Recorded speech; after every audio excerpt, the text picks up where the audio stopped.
Story 1. Am I the a-hole for giving my husband only 3 days to return my jewelry set that he gave his brother's wife as a wedding gift? I, female 36, have always been into jewelry. I used to own a variety of jewelry sets, but due to unfortunate circumstances, most of them had to go so I could afford rent after I lost my job. My husband never got lucky to land a job since 2013. Thankfully, now I have a stable job that gets us by from month to month. I also kept one set of jewelry, which is the most valuable, whether momentarily and/or sentimentally, since it's part of a family heirloom. The set includes a pair of earrings, a bracelet, and a necklace. All gold material, and again, they're worth a decent amount of money. My brother-in-law has been with my girlfriend for 10 years, and they recently got married. It was a huge deal for the family. My husband wanted to get them a decent wedding gift and tried borrowing money from friends and neighbors, but got turned down. He kept stressing out about it for weeks, and just the other day, the wedding was days prior and the groom and bride are off on their honeymoon, I discovered that my jewelry set was gone. I freaked out after my husband nonchalantly said that he gifted it to his brother's wife as a wedding gift. I was fuming. I asked, how could he? And he replied that he had no money and nothing of value to give the newlyweds, and besides, that set had been sitting in the closet since July 2019, and I never wore a piece of it, so he figured I'd forgotten about it, but he said he'll figure a way to pay me or get me a similar one once he starts working. But I very loudly told him absolutely not and gave him 3 days, just 3 days, to return the set, or I'll stop paying for everything in the apartment. He looked puzzled, like he couldn't believe I was serious. He said he doesn't want to cause an issue, but I said it's already there, and if he doesn't want issues, all he has to do is contact his brother or his wife and retrieve the set or go get it himself. He tried to twist the argument and offer the same solutions as mentioned above, but I refused. I said I just want my set back, and he has 3 days only. He kept talking about how tasteless and disrespectful it'd be for him to retrieve a wedding gift, and said this will damage his relationship with his brother and family, and also how impossible it was to retrieve the set in 3 days when the couple are on their honeymoon in another country. Am I an a-hole for this? He said I was financially abusing him by threatening to stop paying for anything, knowing I'm the breadwinner. Also, he refused to give me their new contact info to retrieve the set myself. 3 days? They're in another country. How are they going to do this? Are they going to stop everything? It is a little bit of a shock for the brother-in-law and the new wife. They're probably going to have their honeymoon ruined. You might have said, all right, once they get back, you need to get the jewelry set back, or that's it. Give them that. Let the brother-in-law and them keep their honeymoon. They're innocent in this. The husband, oh, why? Why are you still with him? Why? Why are you paying for everything? Story 2. I just wanted to be a kid. My mom's immigrant guilt ruined my childhood. My mom and I immigrated to the U.S. in 1997. She met my stepdad through an international dating service. My life in America was never hard, so to speak. My mom always told me and my sister growing up that times were tough. As a kid, I never knew what it meant. My childhood was filled with the word no. As a kid, you're gonna want toys and to go do things with friends. My mom always said no. And if I asked my stepdad, all he would say is, go ask your mama, which always led to a no. Now, I'll say that I was never starved. I was given what I needed growing up, but it was always at the bottom of the barrel. I remember I asked my mom for a pair of Nikes once, and I really mean once. They were $65.99, and my mom looked at me and said, "You're so greedy. You're so ungrateful for what you have. Your family back home could never afford nice shoes like that. Don't ever ask me for shoes like that again." Until I got my first job, I wore Walmart and Kmart. My mom had it drilled into my head that asking for things that any kid would ask for was wrong. That the family back home had it so bad that I would be doing them an injustice for having clothes or toys or video games when they couldn't. A side note that's important. When I came to America initially, my mom and stepdad did not want to start school a year late, so I brain dumped Spanish and learned English. It was not until last year, 2022, that I really started taking initiative to learn Spanish. Also, a side note about my parents. They have separate bank accounts. My stepdad claims that his money is his and my mom's money is hers. This will become relevant. Also, my mom would never pay for a ticket for me to visit our home country because she said it was too expensive and that I didn't speak Spanish anyway. It got to the point where I was very fluent in conversational Spanish. My original plan was to surprise my mom. I practiced by getting in touch with family members back in our home country. I was talking to one of my cousins, and I asked her how her day was. She said it was okay, but she was waiting for the wire from my mom. At first, I thought that was some sort of slang that I was not familiar with, so I asked her to clarify what she meant. She then tells me that she was waiting for my mom to send $800 down to them, and that they were waiting at a Western Union for her MoneyGram to come in. At first, I thought something was wrong, so I offered to help. My cousin says, "No, your mom does this every month." I asked again if something was wrong. My cousin said no, so then I asked how long has my mom been doing this. She said since 1999. I asked her if it was always $800. My cousin explained that every month is a little different, but it's always been at least $600 a month. I said, "All right," and called my mom. I told her that our cousin told me about the money you've been sending down there every month since 1999. She said, "Yeah, it's for your grandmother's medicine." I called her out. "No, it's not. You send them money because you feel guilty about living in America and they can't. So you send them money every month and they'll spend it on the same things you've told me I wasn't allowed to have because I was greedy." I told her that during the conversation, I asked my cousin what type of clothes and shoes they wear. They said all the name brands that I was never allowed to look at. They took vacations on my mom's dime to Brazil, Peru, and Puerto Rico, while I missed every single school field trip that required money. I got a job at 14 so I could help with groceries and buy my own clothes because I felt that I was costing my mom too much money. I explained that according to them, she would send at least $600 a month down there. That would mean that she has sent over $170,000. I told her she could have helped me and my sister get through college, but instead we had to take the student loan route. I asked her this question: "Is the reason you never bought me and my sister tickets to go visit was because you didn't want us to see the truth?" Her reply: "I brought you to America. You had it better than all of them. You're just ungrateful." I said, "No, I just don't feel guilty about being here. If they really wanted to come here, they should have used the $170K you sent them." If you've made it this far, you might be wondering where my stepdad is in all of this. His belief is if the conversation is about money, then that it's not his problem. It was never about the clothes or the shoes. I just feel so betrayed because I wanted to experience what other kids around me experienced. Not everything, but something. As a kid, I was made to feel terrible about wanting anything because I supposedly had it better. I handed my mom my paychecks for years thinking times were just too tough, just to find out that I had nothing to feel guilty about. I feel like my childhood was taken away from me because I wanted all the things a normal kid asked for. That is very hard to accept.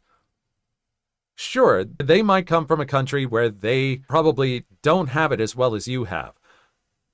But the mom was wrong for just taking your paychecks like that and not letting you know the truth of what the situation is.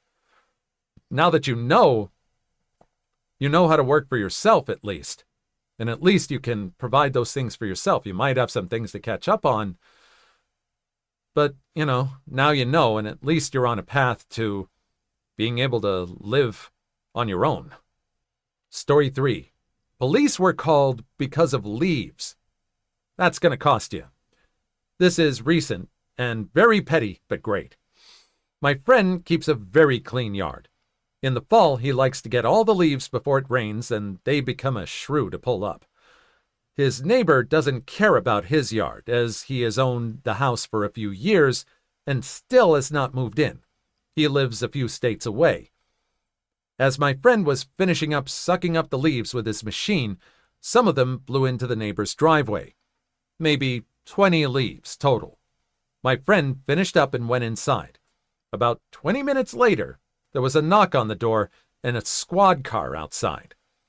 The officer said they received a complaint about leaves being blown into the driveway. The neighbor had been watching on his doorbell cam and decided this transgression warranted police intervention. You could tell the officer was visibly annoyed, as my friend asked the officer to look at his yard and then his neighbor's. The pettiness! The neighbor had an old car shipped and dropped into the driveway about 8 months ago, where it's sat ever since. Remember, he still lives a few states away. While my friend told the officer he would clean the leaves promptly, he asked the officer if he could do him a favor. Check the car for proper tags. The officer saw the car in question and gave a slight smile. While my friend cleaned the leaves out of the driveway, the officers were walking around the car looking at the VIN and running information. You could hear the neighbor on his doorbell asking what the problem was. There is a law. Any car that is in the driveway must have tags and insurance on them. The police gave him a call and told him his car was in violation and he either needed to put the car in the garage, which would need to be lifted and dropped in the garage, or get the registration, insurance, and an e-check on the car that can't be driven taken care of within 2 weeks, or they would be back to tow the car and ticket him. Dude cost himself a 10-hour car ride to get his car lifted and stuffed into the garage, all over a few leaves. Yeah. Leave it alone. Leave it alone. Mind your own business. Maybe you could have just asked and said something. Hey, would you mind picking up those leaves off the lawn? And also, you haven't been there. Do you have someone taking care of the leaves in your yard? I think not. Story 4. Am I the a-hole for ordering a giant steak against my mother-in-law's will, actually eating it, and refusing to cover the entire bill? This is ridiculous, and I can't believe I have to ask if I'm an a-hole, but here we go. I, female 27, have been together with my husband Nate for over 10 years, and married for 4. I don't have the best relationship with my mother-in-law, as she always seems to police what I eat. Everyone in my family has a fast metabolism. I'm also working with horses, and so due to this, I burn a lot of calories, talking about 2,500 to 3,000 calories a day.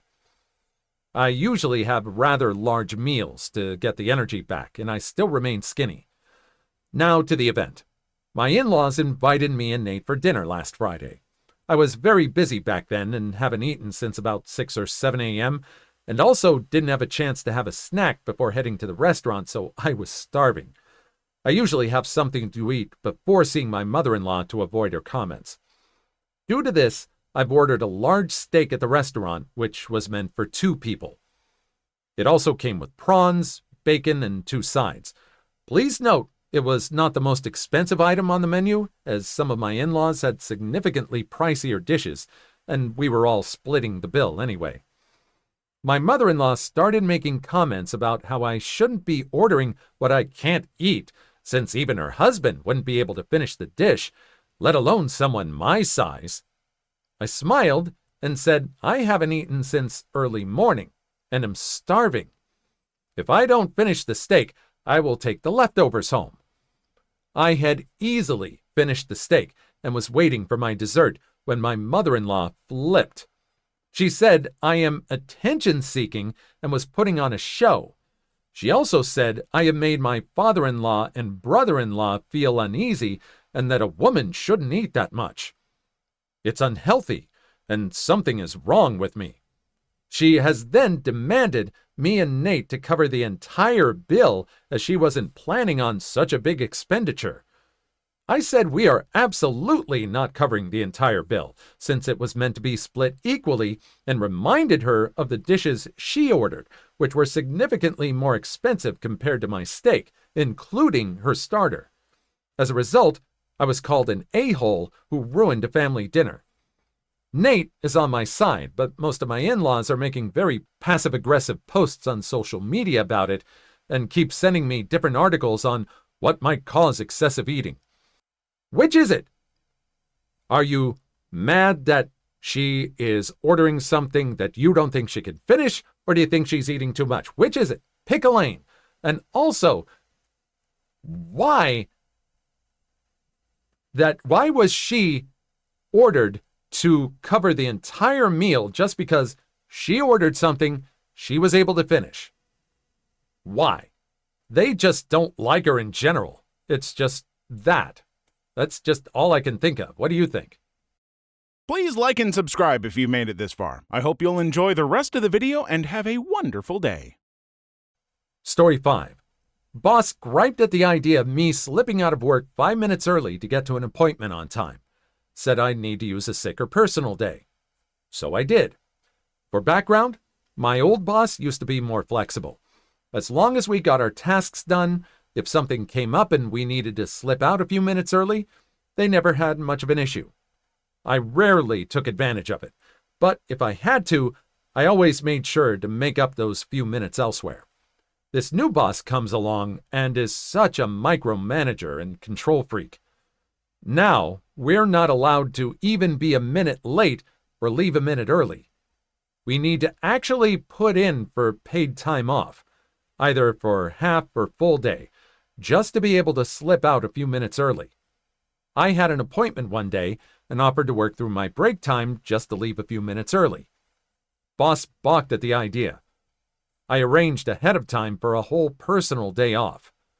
I booked myself a massage and went out to lunch before my appointment. Boss wasn't happy with me for taking a personal day, especially since we were currently short-staffed, but I did follow their policy. Exactly. Know your work and what you are allowed to do, and it's not the boss's fault that he followed the rules. You want to micromanage? They're going to micro fight back, apparently. Story 6. Landscaping owner rips my friend off of $400. So my friend makes him incur $15,000 in expenses. A while back, my friend was selling some stuff online, and among the items was a water heater. You know, the ones you see in every community hall or church kitchen. It was in working condition, so he threw it up online for $150 and got an email from a person who runs a landscaping business saying he'll give him $100 cash today. Done. 2 weeks later, he got an email saying that it's not working. Weird. So my friend offered to give a full refund or cover repair costs if it's under $100. The guy instead sent an invoice for $400 saying the repairs were done, and if my friend doesn't pay it in 48 hours, they'll send a debt collector after him. He paid it out of fear and emailed him the confirmation. The landscaping owner then emailed back saying, "This is the price you sometimes have to pay when selling secondhand electronics," followed by a "Have a great day, don't let this hold you back," with a smiley face at the end of the email. A month later, my friend was in a bar and he overhears a girl talking about how her boss, who runs a landscaping firm, worked over some dummy selling a water heater. My friend said, "Oh, damn, I gotta hear this. Do you mind if I join your table?" And the girl said, "Sure," and told the story. Her boss had bought a busted water heater from a secondhand store for $25 and a working one for $100 and billed the seller for the repair for the busted one before he sold it for $300 to some community group. My friend asked, "Who did this so I don't hire that guy to fix up my yard?" All around. She says the company name, and lo and behold, it's on the email of the guy my friend sold the water heater to. He was the dummy in the story. He told me he was pretty angry about it, but COVID then hit, so he had other stuff to worry about. 18 months later, he was browsing the website he originally sold the water heater on, and he saw a bunch of landscaping materials. Shovels, gardening stuff, wheelbarrows, lights for working at night, drills, nail guns, some construction materials, and a generator. Now, in my friend's location, apparently, if you're selling a generator, then you need to have a warrant of fitness for it, proving that it works, it's safe, no flayed wires, etc., etc.